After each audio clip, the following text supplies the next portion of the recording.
Cette émission est sponsorisée par NordVPN. Plus d'informations en fin d'émission. Soleil sur vous, citoyennes et citoyens, bienvenue sur le Nexus 6, je suis le capitaine. On a souvent parlé de Star Wars sur cette chaîne, et rien de plus normal, puisqu'il s'agit certainement de la saga de SF la plus emblématique de l'histoire, et aussi parce que ça a bercé toute ma jeunesse. Personne ne peut nier que depuis 2012, et le rachat de la franchise par Disney, Star Wars a opéré une mue artistique, créative et économique sans précédent. Et c'est ce qui va nous intéresser aujourd'hui, puisque cette transformation trouve son expression la plus totale dans Obi-Wan Kenobi sur Disney+.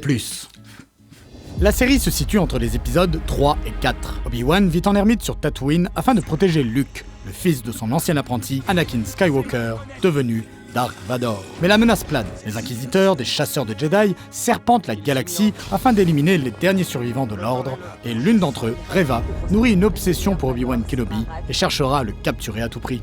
Au courant du lien qui lie le maître Jedi et Bail Organa, le père adoptif de Leia, autre fille d'Anakin, elle fera enlever cette dernière afin d'attirer Obi-Wan dans un piège et le livrer à Dark Vador. Malgré une dépression qui le mine, du fait de la culpabilité qu'il ressent à ne pas avoir pu sauver son padawan, et une perte de libido au niveau de sa maîtrise de la force, celui-ci ne se laissera pas prendre. Retrouvera Leia et passera les 6 épisodes de la série à essayer de la ramener chez elle. C'est donc l'histoire d'une fuite, durant laquelle notre héros se reconstruira petit à petit et finira par affronter Vador afin d'y trouver une forme de rédemption. Bon, on va pas tergiverser, Obi-Wan Kenobi, la série, c'est de la merde. Mais d'un niveau, je suis abasourdi par le degré de nullité abyssale du truc. Rien ne va. La mise en scène est plate au possible, avec une surutilisation de la technologie Stagecraft. Vous savez, cet écran LED géant dont on nous rabâche les oreilles depuis le Mandalorien. Bah c'est bien sympa ce truc, sauf que ça commence à être utilisé de manière abusive et gratuite. La profondeur de champ est presque toujours la même, et la place pour mettre le décor réel, les comédiens et les figurants me paraît assez limitée. Du coup, ça a tendance à uniformiser la manière de filmer ces séquences, à en limiter l'ampleur, et puis, ça commence à sacrément se voir quoi. J'arrive plus à y croire, je sens le studio. D'ailleurs, les effets spéciaux sont souvent bien en dessous de ce que l'on pourrait attendre d'un Star Wars, avec des incrustations médiocres, des problèmes de perspective ou de mouvement. Et d'une manière générale, on sent une forme de je m'en foutisme. On le voit bien avec le communicateur de Obi-Wan, qui une fois est cassé, et la fois d'après, non. Une erreur pareille, ça veut dire que soit ils se sont trompés d'accessoires à un moment, soit qu'ils en ont pété un entre deux scènes et qu'ils n'avaient pas de quoi le remplacer. Dans les deux cas, ça témoigne à la fois d'un problème d'organisation sur le tournage et d'un problème de budget. Et encore si avec ça, non, le pire, c'est qu'on s'emmerde. L'histoire n'arrive jamais à décoller. Extrêmement classique, elle ne nous propose que des poncifs de scénarios qu'on a déjà vus 1000 fois. Oh là là, vais-je réussir à passer la sécurité de cette prison avec mon code d'accès périmé? Mince, notre base est assiégée. Comment allons-nous faire pour nous en sortir? À aucun moment on ne ressent de stress face à toutes ces situations, et la réalisation étant à la ramasse, il n'y a même pas le minimum syndical pour y prendre un peu de plaisir. Ensuite, et ça a souvent été reproché à la série, il est difficile de créer des enjeux autour de personnages dont on sait très bien qu'il ne leur arrivera rien, puisqu'ils sont présents dans les films qui se passent chronologiquement après. Mais pour contourner tout ça, il suffit d'ajouter de nouveaux personnages qui deviendront, eux, les vecteurs émotionnels dont on a besoin pour s'intéresser à l'histoire. Et des nouveaux, il y en a dans Obi-Wan. Par exemple, le 5e frère, rival de Reva dans l'ascension de la hiérarchie des inquisiteurs. Au fur et à mesure de la série, une hostilité grandissante entre les deux personnages apparaît, laissant espérer une confrontation entre les deux. Sauf que non, ils en font rien du tout. Le personnage ne se définira par rien d'autre que cet axe, il n'a aucune caractéristique particulière. Il ne fera rien de toute la série à part râler et disparaîtra tout simplement à partir de l'épisode 4 sans aucune raison. Et ce schéma, on va le retrouver pour tous les personnages secondaires. Ils ne sont là que pour remplir des fonctions stéréotypées afin de mettre en avant les têtes d'affiche quand ils ne sont pas juste là pour faire de la figuration. Ce serait encore acceptable si au moins ça permettait aux personnages principaux et aux antagonistes d'exister réellement. Mais c'est jamais le cas. Et pourtant, il y avait du potentiel. Reva, ancienne padawan survivante de l'Ordre 66, qui a embrassé le côté obscur pour pouvoir s'approcher de Vador et se venger de lui. Bah c'est pas mal ça. Un récit de vengeance avec en prime une renonciation de ses principes pour y parvenir, j'irais même jusqu'à dire que c'est la base d'une bonne histoire. Voir un Obi-Wan affaibli, moralement détruit par le fait qu'il soit obligé de renier au quotidien sa nature profonde de Jedi afin de survivre, ça peut amener à de bonnes choses. Sauf que tout ceci ne sera jamais suffisamment exploré, si ce n'est dans des dialogues insipides et à peine 2 flashbacks dans lesquels on sent le manque de moyens avec à chaque fois 2 personnages qui se font face et rien d'autre. Bon, ok, il y avait la scène du massacre des Jedi qui était sympa, mais avouons-le, la placer au tout début de la série, c'était complètement gratuit, puisqu'en aucun cas on ne peut faire le lien avec Reva à ce moment-là. Et vu que c'est la seule scène à peu près bien réalisée de la série, elle n'était là que pour nous donner l'espoir qu'on allait voir un truc correct. Obi-Wan Kenobi est un gâchis perpétuel. Dès qu'il y a une bonne idée, et il y en a pas beaucoup, tout le reste flanche immédiatement après. Et ça, je l'ai remarqué dans une scène en particulier. Une scène qui, de par sa nature symbolique, aurait mérité un traitement bien meilleur. Après 10 ans, Obi-Wan et Vador se retrouvent enfin. Un combat s'engage, durant lequel le maître Sith prend l'avantage et décide de torturer Obi-Wan par les flammes. Et là, je me suis dit, wow, il y a un truc qui se passe. Enfin, Dark Vador a toujours été considéré comme un autre personnage qu'Anakin Skywalker, la personnalité du Sith ayant complètement remplacé le Jedi qu'il était. Sauf que cette série prend le parti de nous montrer que ce n'est pas si simple, et que Vador ressent bien une vraie rancœur contre Obi-Wan, notamment dans le fait qu'il l'ait laissé brûler vif sur Mustafar. Et ça, c'est fort. C'est une vraie idée de développement de personnage, et qui agit sur plusieurs niveaux en plus. Le stress post-traumatique du plus grand méchant de l'histoire, en lien avec un événement marquant de la mythologie Star Wars que tout le monde connaît, cohérent avec la rédemption que connaîtra Vador dans le retour du Jedi, puisque l'on voit qu'Anakin est encore présent en lui. Pour une fois, cela joue sur notre nostalgie, mais d'une manière cohérente et efficace. La scène prend le temps de nous montrer la souffrance d'Obi-Wan, on ressent le soulagement sadique de Vador. C'est bien. C'est bien. Alors comment ils font pour que rien n'aille dans les 10 secondes suivantes, hein ?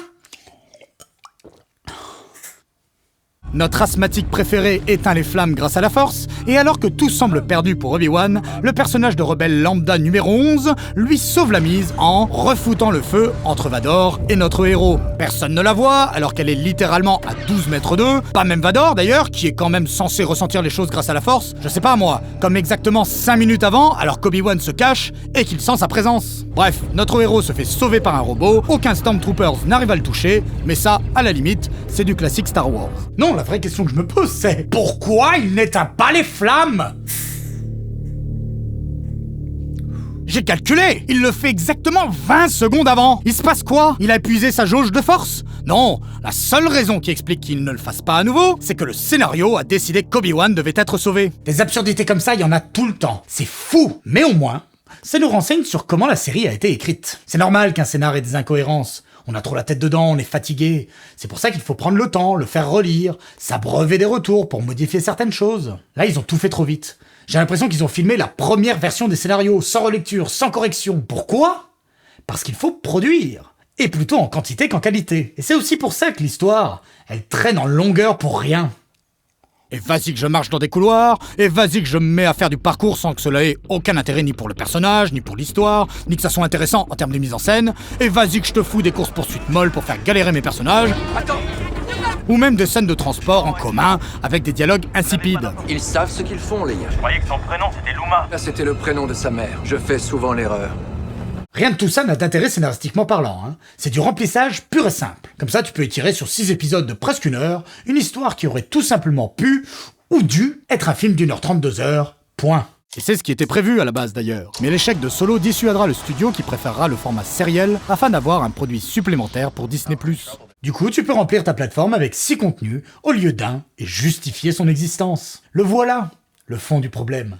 Le système de production et la logique économique qui en découle. Disney, en tant qu'entité, en est arrivé à un tel degré de cynisme qu'elle a fini par s'en battre complètement les couilles que ses productions soient de qualité ou non. Déjà parce que la nature même de ces services de VOD leur permet de rester assez opaques sur le succès ou non d'une série ou d'un film qu'ils auront produit, et surtout sur l'opinion qu'en ont les spectateurs. Sur YouTube, par exemple, vous avez un compteur de vues, un système de pouces et de commentaires qui vous permet de vous exprimer directement auprès des créateurs et des créatrices sur votre satisfaction vis-à-vis de leur production. Et cette possibilité, elle est importante, car ça indique directement l'approbation du public ou non à un projet. Parce que si à la suite de la sortie d'une vidéo, on voyait apparaître une masse de commentaires catastrophiques et une fuite massive de nos abonnés, on ferait le lien entre les deux, on se remettrait en question et on chercherait à produire quelque chose de mieux. En tout cas, je l'espère. Sauf que dans le cas d'une plateforme par abonnement comme Disney+, ça ne fonctionne pas comme ça. Si on est abonné, ça peut être pour d'autres choses qu'Obi-Wan Kenobi. Et donc le fait qu'on trouve cette série horrible ne va pas forcément nous faire partir.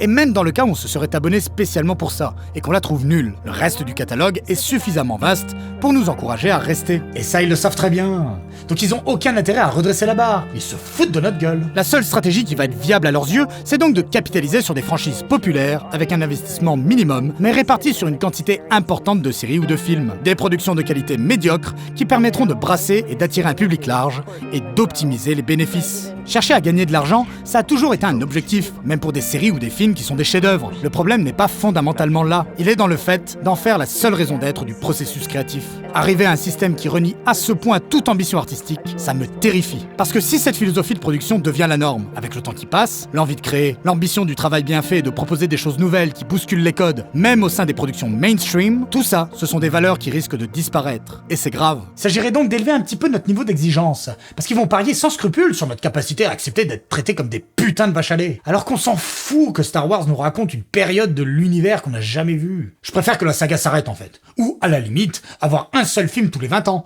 mais qui aura été mûri et réfléchi sur l'ensemble de ses composantes créatives. Et pas 12 000 séries à chier qui me raconteront comment R2-D2 est devenu astromécano sur un vaisseau de Naboo. L'important n'est pas là.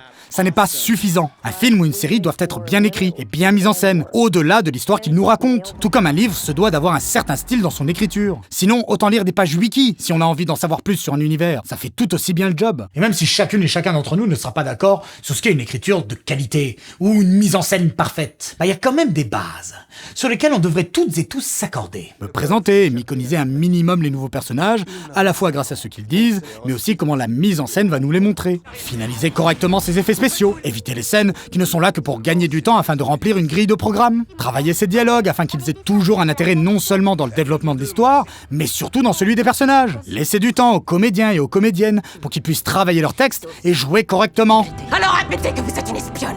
Je suis bien une espionne.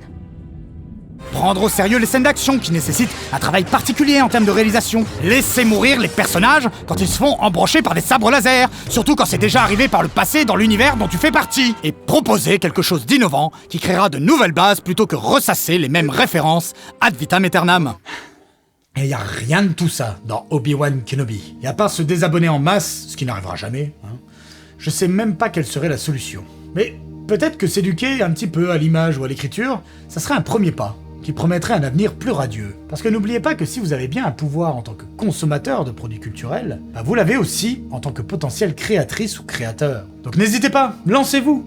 À votre époque, il y avait plein d'outils pour le faire. Et même si ça donnera rien ou vous serez pas forcément satisfait, au moins, vous aurez créé quelque chose de bien meilleur que ce que nous pond Disney+. Merci pour votre écoute, citoyennes et citoyens. N'hésitez pas à vous abonner et à activer la cloche. L'épisode 8 de Nexus 6 est disponible. Si vous ne l'avez pas encore vu, foncez. Vous m'en direz des nouvelles. Merci à NordVPN qui a sponsorisé cette émission. Pour celles et ceux qui ne savent pas ce qu'est un VPN, voilà pourquoi vous devriez l'utiliser dans votre vie connectée. NordVPN vous permet de crypter et sécuriser votre connexion afin que personne n'ait accès à vos données, surtout lorsque vous êtes connecté à un réseau public. Et même si quelqu'un réussissait à les obtenir, le degré de cryptage est tel qu'il ne sera pas possible de les exploiter. Avec un VPN, vos mots de passe, données bancaires et votre historique sont protégés. En juste quelques clics, c'est simple et rapide.